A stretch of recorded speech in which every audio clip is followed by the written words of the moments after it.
Over the last month, you've probably heard a story or two here on News 88.7 about bodies turning up in some of Houston's bayous, many without a clear cause of death. In September, 6 people were reported found dead in Houston bayous within a 2-week stretch. That sparked speculation, fear, and, yes, conspiracy theories, including unfounded claims of a serial killer on the loose. Authorities insist there is no confirmed link between the cases and have sought since to tamp down those concerns. Then, on Wednesday morning, another body was found along the White Oak Bayou, bringing the total up to 7 in the last month. News 88.7's Michael Adkison has been following this story and joins us with details. Michael, good morning. Craig, good morning. Happy to be here.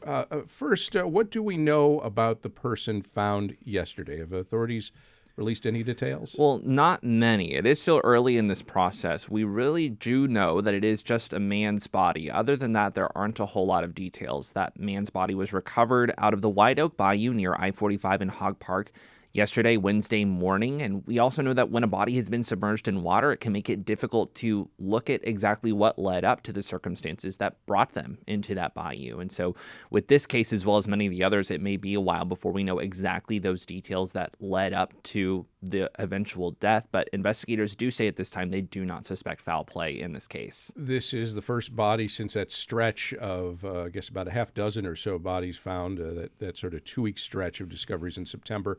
What do we know about those 6 individuals? As you mentioned, this is just the 7th body. The first one was Jade McKissick. She has garnered the most attention in her case. She was a University of Houston student whose disappearance and ultimate death really sparked the attention that these deaths in Houston area bayous have garnered in the last month. Her friends have remembered her as a generous and kind young leader. She was found in the Brays Bayou on September 15th. She had been visiting some bars in the area that night and eventually found her way into the bayou, and that's where police recovered her several days later. Her case garnered a lot of attention from the University of Houston community. That very day, another body was pulled from another bayou, and that sparked this outrage, essentially, over what has happened with the bayous. There were 5 bodies in the course of 5 days. Those ones were found in the White Oak Bayou, the Greens Bayou, and the Buffalo Bayou. After that, a few days later, a 6th body was found in a different bayou, and that marked 6 in 2 weeks. The medical examiner's office has identified most, but not all of them. That includes that they have not identified this one from yesterday. That 6th death that occurred just a couple of weeks ago, they actually are asking for the public's help in identifying that individual. They had a unique tattoo on their wrist, and they said that would help them determine exactly who this is and potentially what happened to lead them to this death. Okay. This all comes off as this sensational headline, but as upsetting as it may be to note, bodies turning up in our bayous, this is not an uncommon occurrence, is it? No, and Craig, that's exactly the attitude that many city officials have taken, that unfortunately such a occurrence of deaths in these Houston area bayous are kind of a tragic aspect of living here in Houston. City leaders have said that 2025 is actually on track to have fewer deaths related to the bayous than years previous, including just last year. But obviously, this is a very high concentration of deaths in area bayous, 5 in 5 days and now 7 in about 1 month. And that really has prompted a lot of backlash from the community. Yeah, as I said, unfounded speculation has been rampant online over the last month or so. In particular, that Houston was dealing with a serial killer. Again, unfounded. Here's Houston Mayor John Whitmire speaking on that on September 23rd, amid, again, the discovery of 5 of the bodies within that short period of time. The time frame of these 5 tragedies did set off an alarm. I understand that. But I also understand that's why we've got HPD and the medical examiner and the media, quite frankly. I understand the media's got a job, but I do say enough's enough on speculation, out of respect for the families and also for 2.3 million Houstonians and our region. We have challenges. We're meeting those challenges. But a serial killer loose in Houston is not one of our challenges today. Houston Mayor John Whitmire there on September 23rd. We're talking with Houston Public Media's Michael Adkison.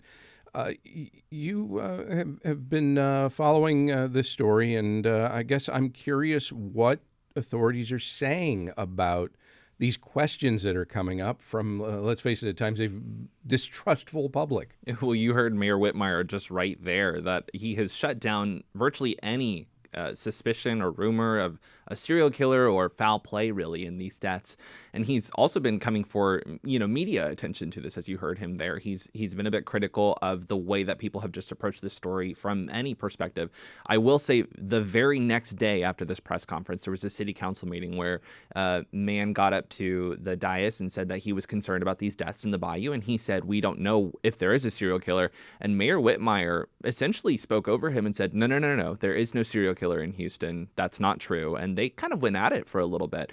And we saw many city council members speak up and say, there really isn't much of a solution that we're going to be able to reach here. Law enforcement has said that there is no connection between any of these deaths. Obviously, they've made those statements prior to exactly what happened yesterday, but they also said in that case, there is no suspicion of foul play.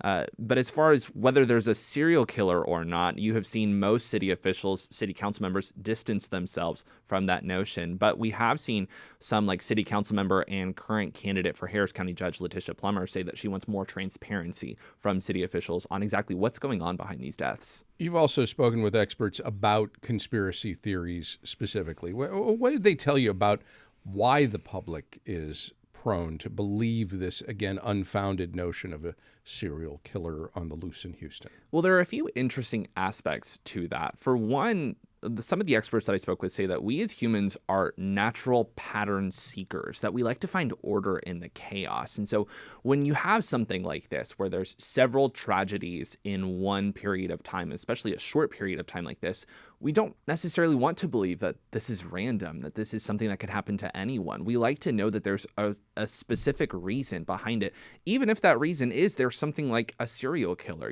As scary as that is, people like to find a pattern and order in that chaos. There's also an aspect to this of just distrust in government and local government officials. One expert I spoke with kind of humorously pointed out that we live in a post-Jaws society where, if our local officials tell us there's not a serial killer, we're essentially distrustful. It's our American nature to be immediately distrustful of our government officials, whether that's good or bad. And we've seen that play out here, that as soon as you see city officials say there isn't a serial killer on social media, you see people saying, well, of course, that's what they're going to say. They can't tell us there is a serial killer. So there is just that distrust. And that gets to another aspect, which is just the way that social media has played a role in this, that has been able to share these rumors on such a wide frame to where it's not even really just Houston people talking about this. It's anyone in the country hears there's a serial killer in Houston. Suddenly they're interested because they see it on Instagram, on TikTok, on Reddit.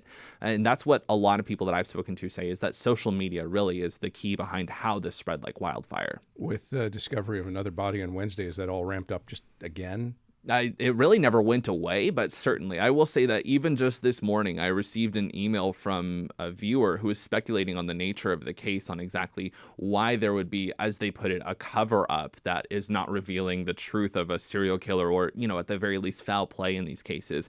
What I've also seen is a lot of people connect this to the current nature of politics, as we've seen. For example, comparing this case to the one of the Mississippi student who was found hanging from a noose on a tree.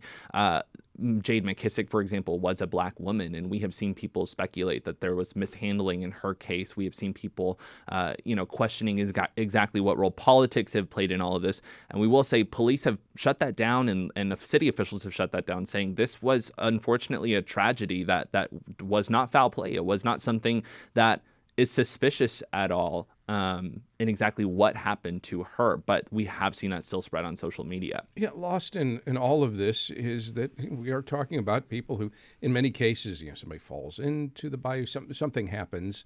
We're talking about the fact that, sometimes, unfortunately, people die in Houston's bayous. Are there any recommendations that you've gotten from law enforcement, from many other experts, about what steps we could take here in Greater Houston to try to further reduce those incidents, the number of annual deaths that occur in our area bayous? In a short word, not particularly. We have reported on this and sought out to get answers on exactly what can happen to make sure, there are no more deaths. That city officials have said even one death is a tragedy. But at the same time, in that press conference, as well as in the city council meeting that followed that we've alluded to, city leaders have said there isn't going to be a fail-safe way. And that is Mayor Whitmire's wording. There is no fail-safe way to prevent this. There's been speculation on exactly what contributed to these factors. Mayor Whitmire has speculated on potentially alcohol being a factor in some of these cases, as well as he put it, that sometimes homeless individuals end up in the bayous when they die, is what he said. But because there is no exact answer on what is behind these deaths, city officials have been hesitant to really embrace a call for action and say this is what needs to be done to prevent these in the future. There certainly have been grassroots calls for better maintaining the greenways, as well as just more security along those walking trails, whether that's security cameras or actual law enforcement presence, to make sure that there is, no suspicion of foul play, as well as just making sure that when there is a tragedy or an accident, that law enforcement is on scene to quickly address it. Houston Public Media's Michael Adkison, thank you very much. Thank you.